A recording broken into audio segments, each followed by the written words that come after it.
Hey Pokemon fans, AlmightyArceus here. As you can see, I'm in some new digs. I have a brand new setup right here.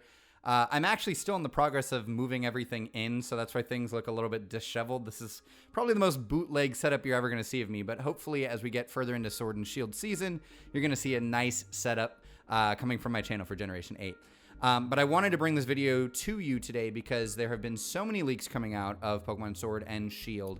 And there's one in particular that I never thought I would really be talking about, but unfortunately, now we're here. And that is, of course, the Dexit and the Bring Back National Dex controversy. I never wanted to talk about it. I always thought the movement was very negative. There were a lot of really bad takes, I think, in the lead up, and it just generally was trying to kill hype for Pokemon Sword and Shield. And for so long, I thought, they didn't really have very much going for them, but then I saw these Sword and Shield leaks. Now, just so you know, there will be very light spoilers. I won't say any new Pokemon's names. I won't show any new Pokemon. This is mostly just going to be footage of me. As you can probably tell from the title of the video, we're going to be talking about, were the Dexiters right all along? It's a 50-50. So here's the deal, exactly. There are only 400 Pokemon in the Galar Pokedex total. Now, that's not counting whatever mythicals are going to appear. Maybe there'll be a follow-up game and there'll be more Pokemon, but as it stands right now, there's only 400 Pokemon total in the Galar Pokedex. That means you can only catch 400 Pokemon out of the approximately 890 that exist right now. That's ridiculous. That literally equates to about 44% of all Pokemon. And obviously that has a lot of people talking already. There's a lot of people who don't want to see the leaks. And so I imagine once the games actually come out, this is going to be a much larger debate. You're going to see basically a shitstorm happen again with this whole thing. And I don't want to see Dexit happen again.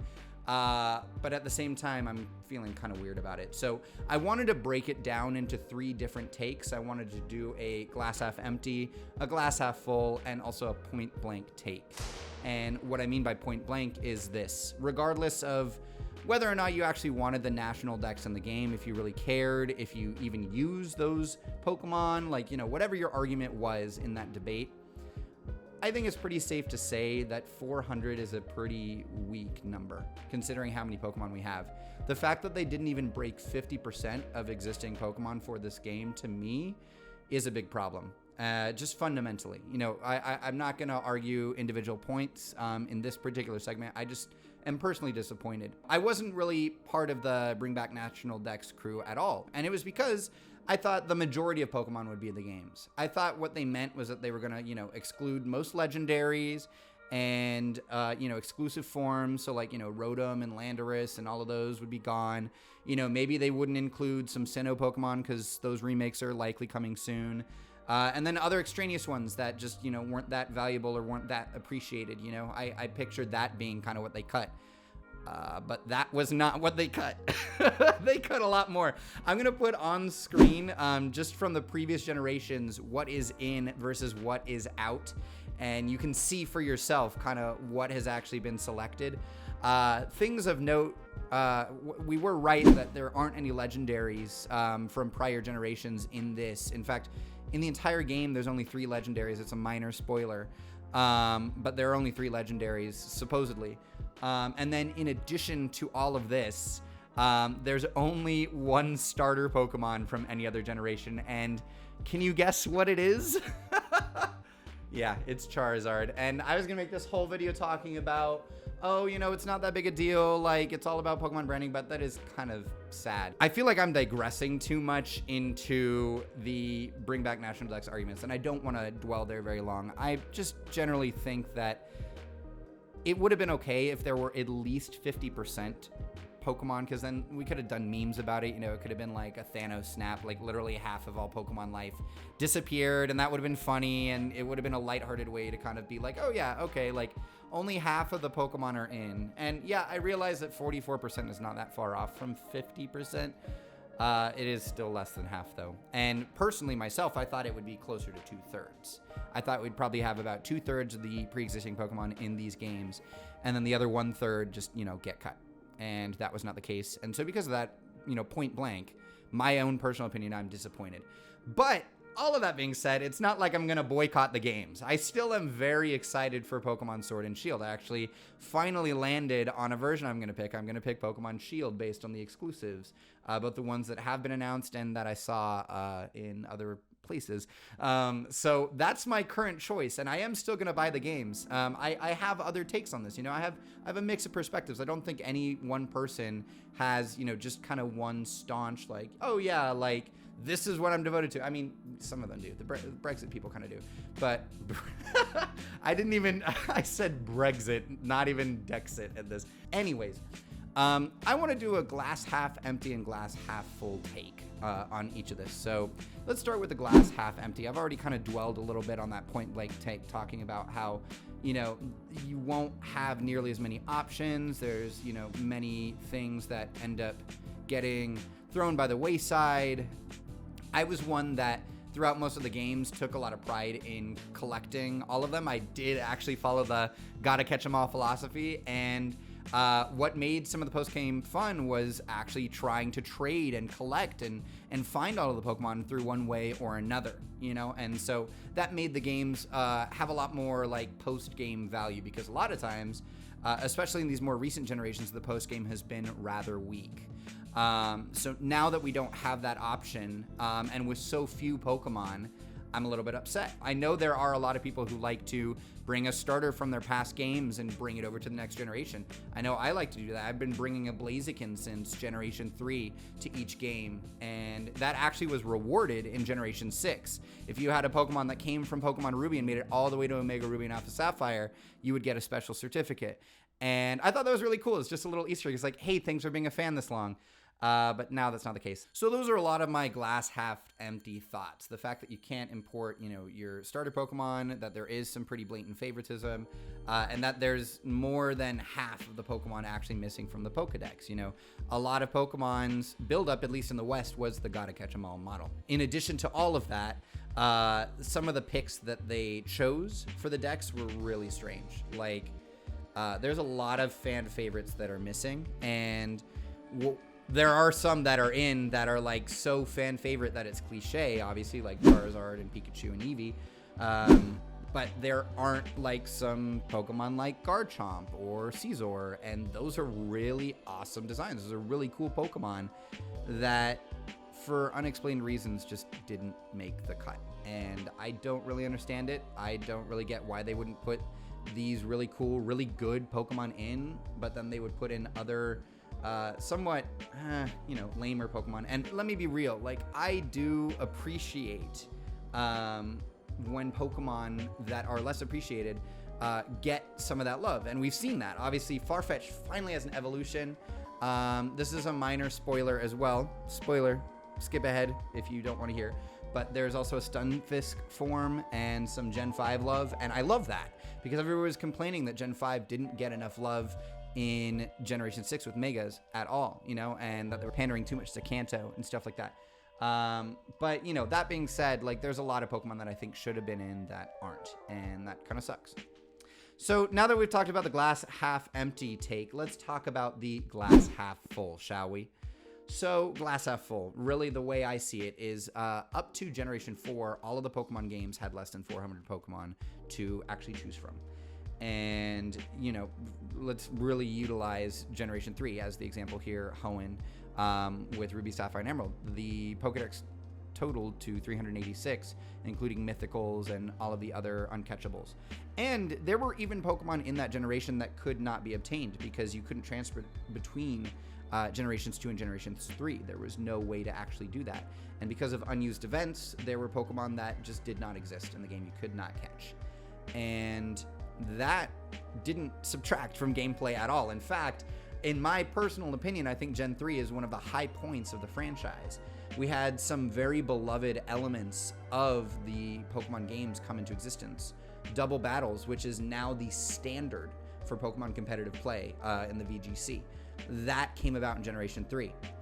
You also had the Battle Frontier in Pokemon Emerald, which arguably is one of the best battle facilities in all of the games. I enjoy it more than the gyms. It's much more challenging.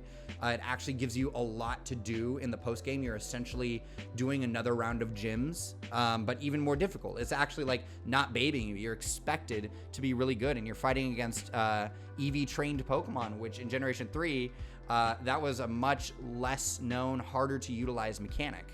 And so that's a huge benefit, I think. You know, we saw that despite having a limited dex and despite having some of the Pokemon cut from the previous generation, it was still a quality game. And it was one of the first games that actually also introduced this, you know, kind of overarching plot involving the legendaries. You know, the legendaries in Generations 1 and 2 weren't really that pertinent aside from just capturing them. You had some subplots with Team Rocket, but the legendaries weren't really that related.